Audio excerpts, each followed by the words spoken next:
Donc, je m'appelle Michael Jacquemin, je suis agriculteur à Lignon, un tout petit village au sud de la Marne. Je me suis lancé dans l'apiculture il y a 3 ans. À l'époque, je faisais partie du groupe biodiversité pour les abeilles, donc j'ai fait connaissance avec des apiculteurs. Et puis également au sein de la FDSEA de la Marne, au sein de notre commission environnement, donc on invite également des apiculteurs. Ils sont autour de la table, ils évoquent leurs problématiques, leur métier, on a fait connaissance. Et c'est à cette occasion que j'ai eu l'occasion de visiter des ruchers, etc.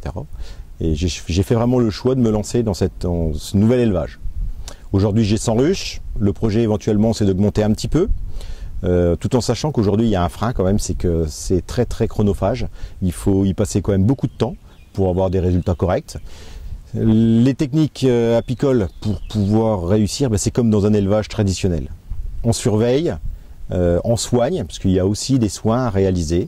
Éventuellement même des traitements, parce qu'il y a des parasites, le varroa par exemple, qui nécessite un traitement systématique, annuel, qui permet de neutraliser une partie des varroas. Voilà, c'est quand même un parasite qui peut être très pénalisant. Et puis parfois, des années climatiques difficiles, il ne faut pas avoir peur de nourrir. Alors on nourrit avec un sirop de sucre, 50-50, qu'on fait soi-même, qu'on mélange, et qu'on vient distribuer aux abeilles pour passer ce cap des fois difficile d'une semaine, 10 jours, où les conditions climatiques ne sont pas bonnes. J'observe des ruches qui sont capables de produire 10 kg et puis des ruches à côté qui sont à plus de 50 kg.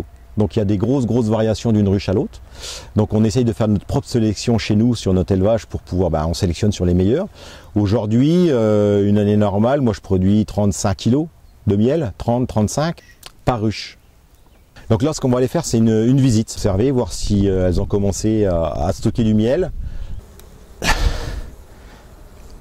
Là on va s'apercevoir en fait, quoi là? Donc ça typiquement, c'est une ruche qui est vraiment qui est faible, c'est une division que j'avais faite. Donc elles sont en train de se multiplier pour recréer une grosse colonie. Donc là c'est un cadre avec des opercules déjà fermés. Donc c'est des abeilles qui vont bientôt sortir. Et tout autour, au fond, on peut observer des petits œufs. Donc des œufs qui ont été pondus a priori, vu la taille des œufs, qui ont dû être pondus hier ou aujourd'hui par la reine. Donc ça veut dire que ça c'est bon signe. On a des œufs tout frais, on a des opercules fermés, les abeilles vont bientôt sortir, donc ça y est, c'est en train de monter en puissance. Mais bon, à la saison où on est, c'est une ruche qui ne pourra produire que l'année prochaine. Là je suis en phase d'élevage, cette année j'aurais réussi à refaire une ruche supplémentaire par une division d'une ruche voisine qui était plutôt bonne que je voulais multiplier. Et donc l'année prochaine, ça sera une ruche qui sera théoriquement en pleine production.